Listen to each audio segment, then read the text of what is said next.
Hello students, welcome to my channel political science classes. आज के इस वीडियो में हम पढ़ने वाले हैं राजनीतिक सिद्धांत का अर्थ, परिभाषा और प्रकृति।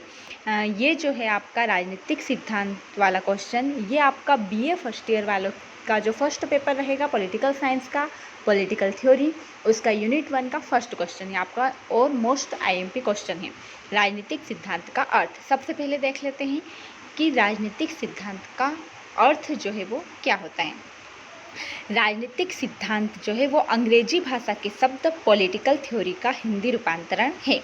राजनीतिक सिद्धांत अंग्रेजी भाषा के शब्द पॉलिटिकल थ्योरी का हिंदी रूपांतरण है। थ्योरी शब्द की उत्पत्ति यूनानी भाषा के थ्योरिया से हुई है।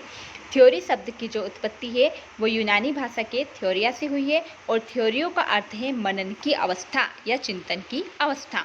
तो राजनीतिक सिद्धांत का अर्थ क्या होता है कि राजनीतिक सिद्धांत जो है वो अंग्रेजी भाषा के शब्द पॉलिटिकल थ्योरी का हिंदी रूपांतरण है। थ्योरी शब्द की उत्पत्ति यूनानी भाषा के थ्योरिया से हुई है और थ्योरियों का अर्थ होता है मनन की अवस्था या फिर चिंतन की अवस्था। मतलब कि थ्योरी शब्द जो है या फिर सिद्धांत जो है उसका अर्थ क्या होता है, तो सिद्धांत का अर्थ होता है कि चिंतन करना, मनन करना, किसी भी तथ्य के बारे में या फिर किसी फैक्ट के बारे में पूरी तरह से उसका अध्ययन करना, उसका मनन करना या फिर उसके बारे में सोचना, है ना। अपन देखते हैं मनन का मतलब क्या होता है, सोचना, है ना। तो किसी भी चीज़ को किसी भी तथ्य को, फैक्ट को मनन करना या फिर चिंतन करना या फिर सोचना, यही होता है सिद्धांत, है ना, थ्योरी, राजनीतिक सिद्धांत। ठीक है। थ्योरियों का अर्थ क्या है, मनन की अवस्था, मतलब कि सोचना या चिंतन की स्थिति। अर्थात जब हम किसी तथ्य, फैक्ट को समझने के लिए उस तथ्य पर मनन करते हैं तो उसे थ्योरियों या फिर सिद्धांत कहते हैं। तो ये हो गया आपका राजनीतिक सिद्धांत का अर्थ। अब देख लेते हैं हम कि राजनीतिक सिद्धांत की परिभाषा क्या होती है। राजनीतिक सिद्धांत की परिभाषा जो है वो जॉर्ज सेबाइन के अनुसार व्यापक तौर पर राजनीतिक सिद्धांत से अभिप्राय उन सभी बातों से है जो राजनीति से संबंधित है और संकीर्ण अर्थ में यह राजनीतिक समस्याओं की विधिवत छानबीन से सरोकार रखता है।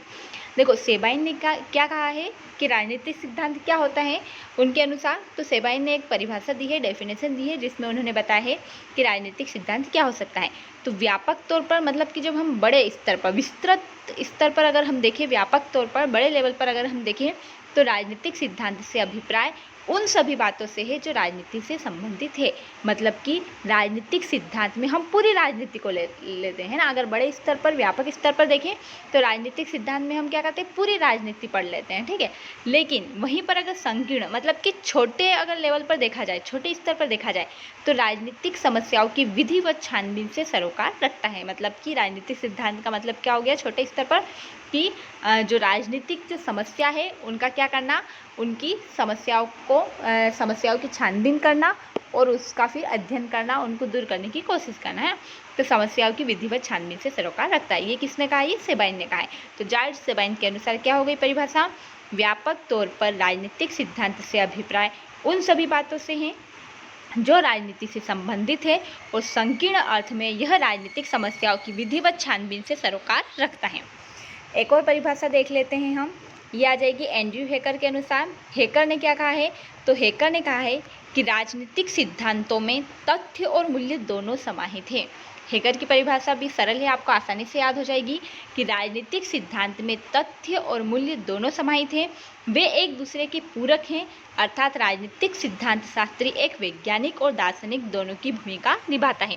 हेकर कहता है कि राजनीतिक सिद्धांत में तथ्य भी होते हैं और मूल्य भी। मूल्य का मतलब यहाँ पर वैल्यू से है ना, मूल्य भी होते हैं, दोनों समाहित होते हैं और वे एक दूसरे के पूरक है, एक दूसरे के पूरक होते हैं। ठीक है। अर्थात राजनीतिक जो सिद्धांत शास्त्री हैं, मतलब कि जो विचारक है या फिर थिंकर हैं, सिद्धांत शास्त्री जो हैं वो एक वैज्ञानिक भी है और दार्शनिक भी है, दोनों की भूमिका निभाते हैं ना। जैसे कि अपन देखते हैं कि परंपरागत जो पॉलिटिकल थ्योरी है उसमें क्या आ जाएगा, वो अधिकतर आपके आ जाएंगे दार्शनिक, जैसे कि प्लेटो, है ना, और एक आ जाएंगे आपके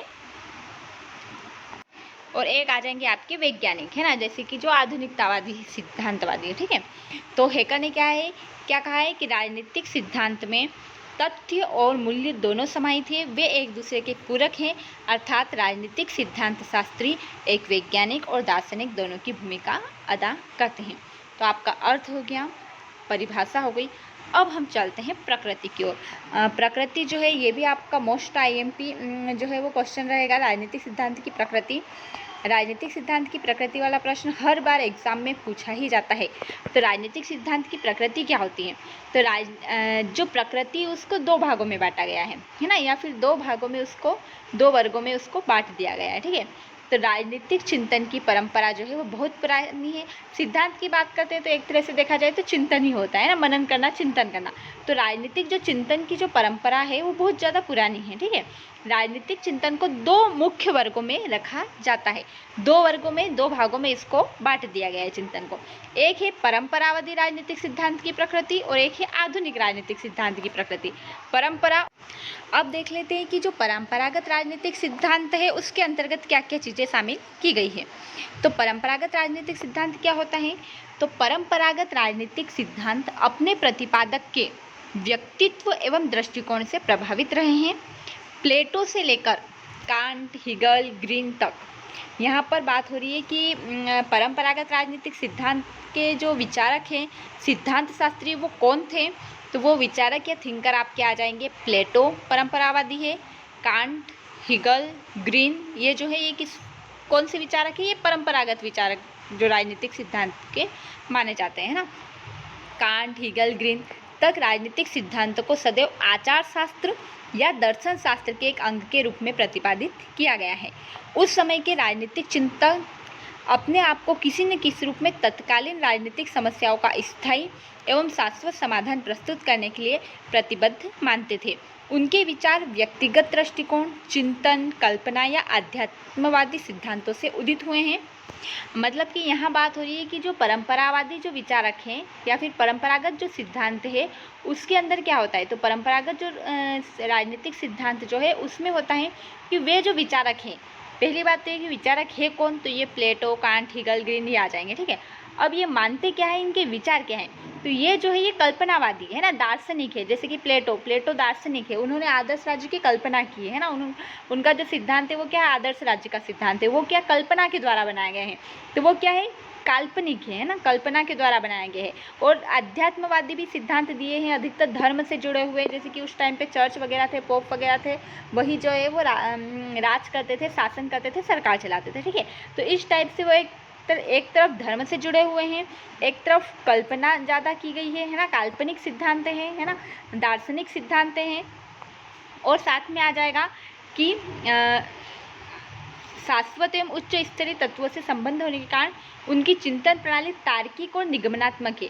यहाँ पर बात हो रही है निगमनात्मक। निगमनात्मक का मतलब होता है कि विशिष्ट से सरल की ओर, मतलब कि कठिन से सरल की ओर आना, ठीक है। तो ये यहाँ पर जो है जैसे कि आदर्श राज्य जो है प्लेटो ने क्या है किया है? आदर्श राज्य की कल्पना की है, ठीक है। तो यहाँ पर वो पहले कल्पना के द्वारा आदर्श राज्य बनाता है, उसके बाद उस आदर्श राज्य को लागू करने की बात करता है, मतलब कि कठिन से सरल की ओर ले जाने की बात कर रहे हैं। इसी कारण वे यथार्थ एवं व्यवहार से विलग हो गए हैं, मतलब कि वो क्या हो गए हैं? वास्तविकता में बिलीव नहीं करते हैं, वो क्या करते हैं? कल्पना के द्वारा ही जो है वो अपने सिद्धांत उन्होंने दिए हैं।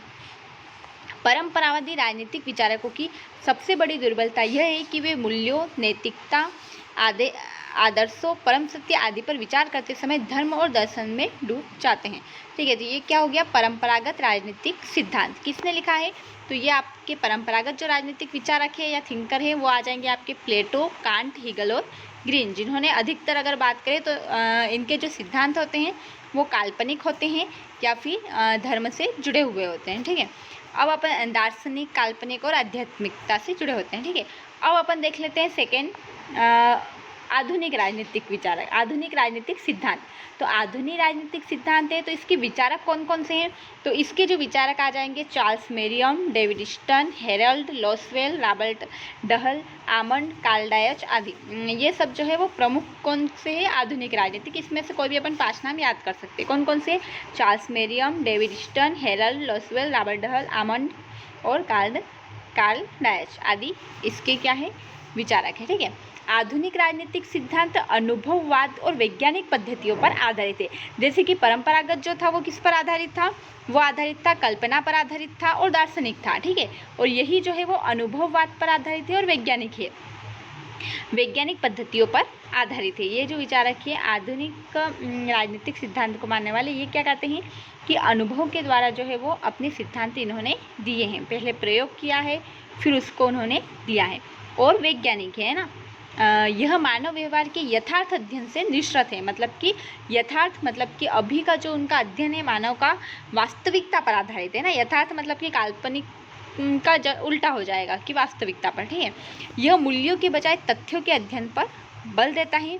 यह राजनीति को दर्शन, कल्पना और इतिहास से दूर ले जाकर विज्ञान बनाने का प्रयत्न करना है। मेन बात यहाँ हो रही है कि ये जो है ये वैज्ञानिकता की, राजनीति विज्ञान को वैज्ञानिकता की तरफ ले जाने की बात कर रहा है, न कि दर्शन और कल्पना की तरफ। द्वितीय विश्व युद्ध के बाद व्यवहारवादी आंदोलन ने आधुनिक राजनीतिक सिद्धांत के अध्ययन को नई दिशा प्रदान की। इसके समर्थकों में Charles Merriam, David Easton, Harold Lasswell, Robert Dahl, Almond Karl Deutsch आदि प्रमुख हैं। तो ये आपका हो गया राजनीतिक सिद्धांत की प्रकृति। तो राजनीतिक सिद्धांत की प्रकृति को क्या किया गया है, दो भागों में बांटा गया है, परंपरागत राजनीतिक सिद्धांत की प्रकृति और आधुनिक राजनीतिक सिद्धांत, ठीक है। तो ये हो गया आपका मोस्ट IMP क्वेश्चन, जो कि BA फर्स्ट ईयर वालों के लिए हैं। जो न्यू एजुकेशन पॉलिसी आई है उसके अकॉर्डिंग 2 पेपर बनते हैं आपके पॉलिटिकल साइंस के, राजनीतिक सिद्धांत और भारतीय संविधान। जो मेजर में अगर लेंगे पेपर तो मेजर में आपके आ जाएंगे, दोनों पेपर आएंगे, राजनीतिक सिद्धांत का पेपर भी देना है, भारतीय संविधान का भी। अगर कोई माइनर पढ़ रहा है तो उनका ये पेपर नहीं रहेगा, उनका ओनली भारतीय संविधान का रहेगा, ठीक है। और बाकी इसका पूरा सिलेबस जो है वो भी मैंने मेरे चैनल पर डाल दिया है, तो आप एक बार उसको जाकर चेक कर सकते हैं। उस पूरे पॉलिटिकल थ्योरी राजनीतिक सिद्धांत का पूरा सिलेबस 5 यूनिट है, उसमें पूरी यूनिट आप जो है वो देख सकते हैं, पूरा सिलेबस कि आपको क्या पढ़ना है और क्या नहीं पढ़ना है, ठीक है। Thank you so much, take care, keep learning.